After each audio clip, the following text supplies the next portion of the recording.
देखते हैं चौथे पद को। इसका प्रसंग देखा जाए, उर्मिला को अपने प्रिय का विरह असह्य हो उठा है, यानी असहनीय हो गया है।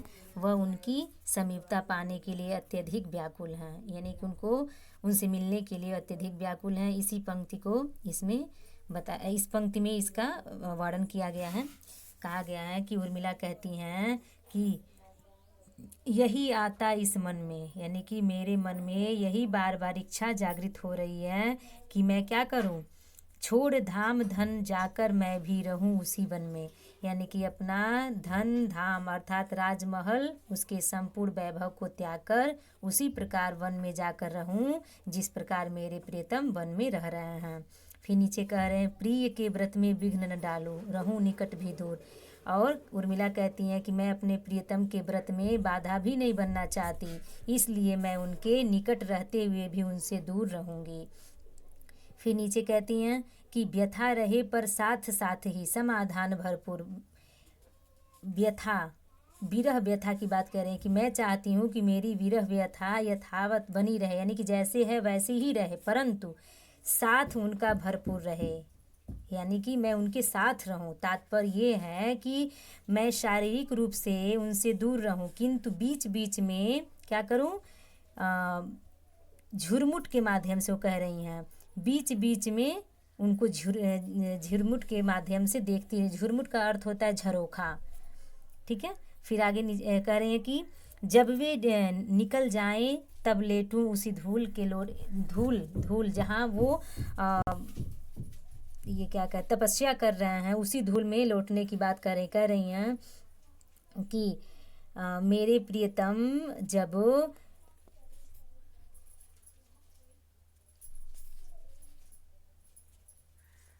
साधना के लिए जहाँ बैठे हों उस धूल को मैं क्या करूं।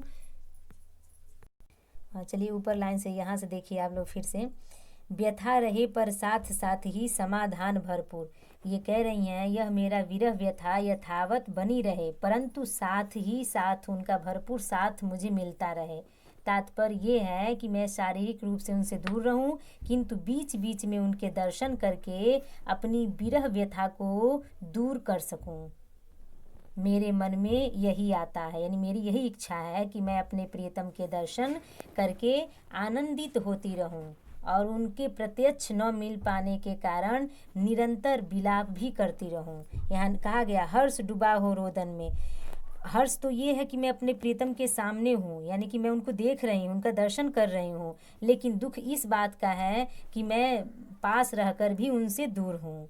यही आता मेरे मन में, यानी कि बस मेरी यही इच्छा है कि अपने प्रीतम का दर्शन करती रहूँ। उर्मिला आगे कहती हैं कि समीप रहते हुए भी मैं बीच बीच में क्या करूं, बीच बीच में उन्हें देख लूं मैं झुरमुट की ओट। समीप रहते हुए भी मैं थोड़ी थोड़ी देर बाद झुरमुट की ओट से अपने प्रियतम को देखती रहूं। झुरमुट, यहाँ झुरमुट का तात्पर्य ये है, एक तरह से कह सकते हैं हाँ, तो यहाँ झुरमुट का यहाँ तात्पर्य झरोखे से नहीं मतलब है। झुरमुट का अर्थ होता है झाड़ियाँ, जो घनी झाड़ियाँ होती हैं उसके ओट से ये देखने की बात कर रहे हैं। कौन? उर्मिला। किसको देखने की बात कर रही हैं? प्रीतम लक्ष्मण को। फिर आगे कहती हैं कि जाती जाती जब वे निकल जाएं तब लेटूं उसी धूल में लोट। या कह रही हैं कि जब मेरे सामने से मेरे प्रियतम निकल जाएं तो मैं उस मार्ग की धूल में लौटती हुई लेटी रहूं। ये किसकी कामना है, किसकी इच्छा है? उर्मिला की इच्छा है। फिर कह रही हैं आगे कि रहे रत वे निज साधन में, यानी इस प्रकार मेरे प्रियतम निरंतर अपनी साधना में लगे रहें और मेरी उपस्थिति का उनकी साधना, यानी कि मेरी जो उपस्थिति है उनके साधना में बाधा न पहुंच पाए। ये भी मैं चाहती हूँ कि वह अपने साधना में लिप्त रहें, यानी कि अपना वो साधना करते रहें और मैं उनके साधना में कोई बाधा न बनूं। फिर आगे कहती हैं जाती जाती गाती गाती कह जाऊं यह बात। फिर कहती हैं कि मैं पीड़ा और व्यथा की स्थिति में, उर्मिला कह रहे हैं कि मैं संदेश देना चाहती हूँ कि मेरे मन में तो यही आता है कि गाते गाते जाते जाते यही बात कह जाऊँ कि हे मनुष्यों, इस संसार में धन और वैभव के लिए, कह रही हैं नीचे, धन के पीछे जन जगती में उचित नहीं उत्पात।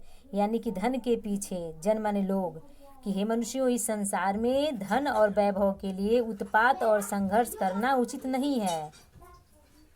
हे मनुष्यों, धन के लिए उत्पात करना अर्थात परस्पर लड़ाई झगड़ा करना, ये सब क्या है, उचित नहीं है। संघर्ष करना उचित नहीं है, क्योंकि इस जीवन में प्रेम ही सब कुछ है। प्रेम की ही विजय होती है, धन की विजय नहीं होती है। ये पूरे अगर काव्य को देखा जाए अर्थात चौथे पद को, तो इसमें उर्मिला यही कहना चाहती हैं कि मेरी यही इच्छा है कि मैं बस अपने प्रियतम का दर्शन करती रहूं और मैं उनके साधना में या किसी प्रकार कोई बाधा न बनूं। और मेरे सोच से या मेरे विचार से तो सर्वोपरि प्रेम है। प्रेम पर ही विजय पाया जा सकता है, धन पर नहीं। तो इसमें यही बताया गया है कि उर्मिला अपने प्रियतम लक्ष्मण के मिलने की इच्छा प्रकट कर रही हैं।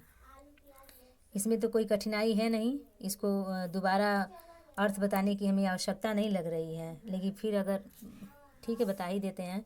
इसमें यही कहा गया है कि उर्मिला कहती हैं कि मेरे मन में बार बार यही इच्छा जागृत होती है कि मैं सब धन धाम राजपाट सब कुछ वैभव जितना कुछ है मैं सब कुछ त्याग करके कहाँ चली जाऊँ, जंगल में चली जाऊँ जहाँ मेरे पति लक्ष्मण हैं, उन्हीं के साथ मैं रहूँ।